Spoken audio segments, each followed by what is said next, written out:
इतनी झूठी सरकार किसी ने नहीं देखी होगी। इनका हर वादा जुमला निकला, इनका हर विज्ञापन की तस्वीर झूठी है, और जो अपना संकल्प पत्र इन्होंने दिया था वो संकल्प पत्र पूरा नहीं किया। किसान की आय दोगुनी नहीं हुई, लगातार बेरोजगारी बढ़ी है, नौकरियां दे नहीं पाए। और कोविड के समय पर, जिस समय लॉकडाउन लगा था, जनता को इन्होंने अनाज छोड़ दिया था। बेचारे मजदूर जहां थे वहां से हजारों किलोमीटर पैदल चल करके आए, साइकिल से चल करके आए, अपने आप इंतजाम करते रहे, तब जाकर के यहां पहुंचे हैं। तो कोविड के समय पर जनता को जब से सबसे ज्यादा सरकार की जरूरत थी, उस समय सरकार ने जनता को अनाज छोड़ दिया।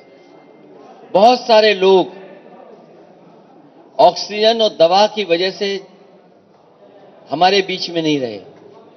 अगर उन्हें समय पर दवा मिल जाती, समय पर ऑक्सीजन मिल जाती, समय पर अस्पताल मिल जाता, तो बहुत सारे लोगों की जान बचाई जा सकती है।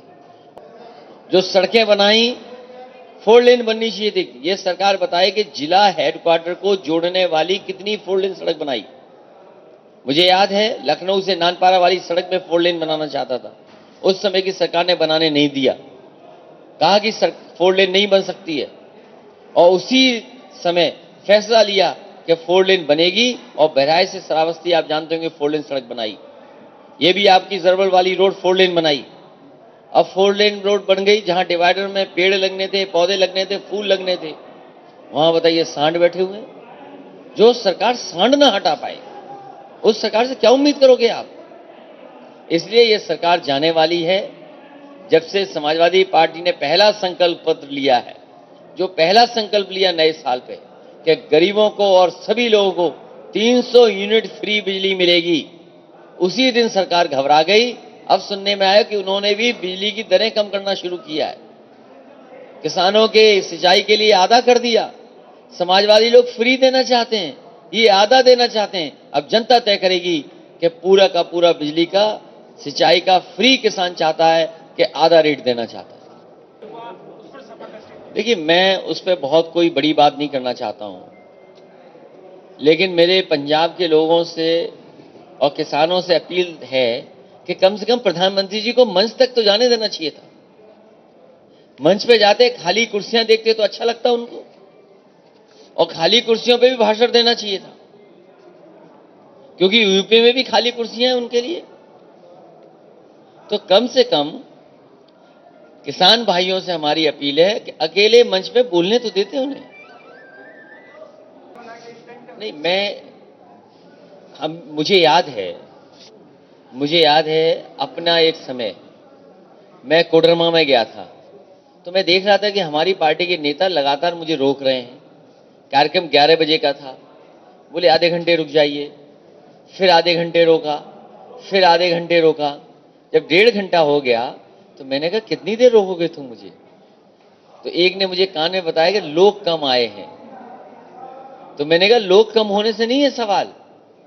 वहां सोचिए 25 लोग थे कोडरमा में, मैं 25 लोगों के बीच में भाषण देने गया था। तो इसलिए मैं कह रहा हूं कि किसान भाइयों से हमारी अपील थी, कम से कम खाली मंच पे प्रधानमंत्री जी को जाना चाहिए था, जाने देना चाहिए था खाली मंच पे।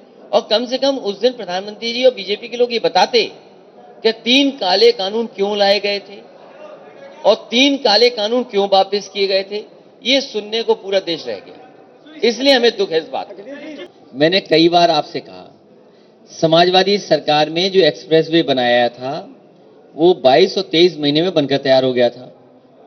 जो लखनऊ की मेट्रो बनी थी वो रिकॉर्ड टाइम में बनी थी देश की। लोक भवन भी रिकॉर्ड टाइम में बना है। समाजवादी पार्टी का जो काम है वो रिकॉर्ड टाइम में बनाने का है। मैंने पहले भी कहा कि अगर मंदिर बनाना होता तो 1 साल में बनकर तैयार हो जाता। ये मंदिर नहीं, मंदिर से वोट लेना चाहते हैं, इनके लिए वोट इंपॉर्टेंट है, मंदिर बाद में है। करने के लिए आपके पास क्या है? आप में दंगा करने वाले ही सरकार में बैठ गए तो दंगे कहां से होंगे, सवाल यह है। और मैं आपको भरोसा दिलाता हूं कि आने वाले समय में कानून व्यवस्था के लिए जो भी कुछ करना पड़ेगा, बेहतर करना पड़ेगा, उसके लिए समाजवादी पार्टी काम करेगी और लोगों को न्याय मिलेगा। और जो दंगे की बात कह रहे हैं, एनसीआरबी का डेटा कह रहे हैं, तो कम से कम पत्रकार साथियों, भारतीय जनता पार्टी का झूठ ये वाला आप पकड़ो। अगर दंगों का कह रहे हैं, अगर मैं बात कहूंगा दंगे की, तो वो कहेंगे देखिए क्या बोल रहे हैं ये। आप एनसीआरबी का डेटा उठा करके देखिए कि 12 से 17 कितने दंगे हुए, 17 से लेकर के अभी तक कितने दंगे हुए, और महिलाओं के साथ कैसा उत्पीड़न हुआ है या और घटनाएं कितनी हुई। क्या भारतीय जनता पार्टी बता सकती है कि छोटी बेटियों के साथ, बहनों के साथ कितनी घटना घटी है यहाँ पर यूपी में? क्या उसकी संख्या बताएगी भारतीय जनता पार्टी? जो लोगों की जान गई है, मर्डर हुए हैं जहां पर, ठोको राज चला है जहां पर, कितने लोगों की जान गई, क्या भारतीय जनता पार्टी बताएगी? इन्हें जन विश्वास रैली नहीं निकालनी चाहिए कोरोना को देख करके और ठोको राज चला करके, इन्हें जन माफी रैली निकालनी चाहिए, जनता से माफी मांगनी चाहिए कोरोना के लिए कि ये उनको दवाई, इलाज और नहीं करा पाए। लेकिन हम आपको भरोसा दिलाते हैं, भारतीय जनता पार्टी ने जानबूझ करके झूठा प्रचार किया है। ऐसे दंगाइयों के लिए सख्त से सख्त कार्रवाई होगी। मुख्यमंत्री जी टिकट मांग रहे हैं, कभी इस विधानसभा से, कभी उस विधानसभा से, कभी उस विधानसभा, क्योंकि वो भारतीय जनता पार्टी के सदस्य नहीं है। पूरे भारतीय जनता पार्टी के लिए दुखी है उनसे। जितने भी सीनियर नेता हैं वो सब दुखी हैं उनसे। वो कह रहे हैं कि खून पसीना बहा करके हमने पार्टी बनाई, ये जाने कहां से आए और बैठ गए आके। हैं? हम क्यों बताएं? वो टिकट मांग रहे हैं। मैं तो ये देख रहा हूँ कि मुख्यमंत्री के देखो कितने कमजोर मुख्यमंत्री हैं, तो जो टिकट मांग रहे हैं। हम बहुत जल्दी ही बता देंगे कहां से चुनाव लड़ेंगे, हमारी पार्टी तय करेगी। नहीं, चुनाव हमारी पार्टी तय करेगी कि मैं चुनाव लड़ाऊं कि चुनाव लड़ूं, क्या चुनाव लड़के भी लड़ाऊं, पार्टी तय करेगी। प्रधानमंत्री नरेंद्र मोदी यहाँ आए थे, उन्होंने कहा कि फर्क साफ है। आपको क्या अपनी सरकार में, भाजपा सरकार में कुछ फर्क नजर आ रहा है? 100 नंबर का 112 कर दिया, फर्क साफ है। समाजवादी पार्टी ने जिला अस्पताल गोंडा बनाया, मेडिकल कॉलेज बनाने के जा रहे हैं, फर्क साफ है। समाजवादियों ने लैपटॉप दिए, ये टैबलेट दे रहे हैं, फर्क साफ है। समाजवादी पार्टी ने 4 लेन रोड बनाई, उसके डिवाइडर पे सांड बैठा दिए, फर्क साफ है। बीजेपी देखिए बीजेपी जो है वो महंगाई पे बात नहीं करना चाहती। मुझे याद है यहीं पर कहीं पर प्रधानमंत्री जी ने कहा था कि जो हवाई चप्पल पहनता उसको हवाई जहाज पे बैठाएंगे। वो हवाई जहाज बिक गया जिसमें बैठाना था उन्हें। जिस हवाई अड्डे पे वो हवाई जहाज उतरता वो हवाई अड्डा बिक गया। सर मजदूरी के लिए इसलिए जनता महंगाई पर इनके खिलाफ मतदान करेगी। नौजवान जो बेरोजगार हैं वो खिलाफ वोट करेंगे।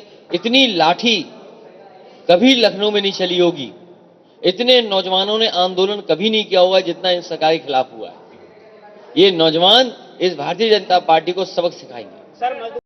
FS टीव्हीला सबस्क्राईब करा. सबस्क्राईब करण्यासाठी बेल आयकॉनवर क्लिक करा आणि पहा नवी मुंबई व ठाण्याच्या ताज्या बातम्या. तसेच शेअर आणि लाईक करायला विसरू नका.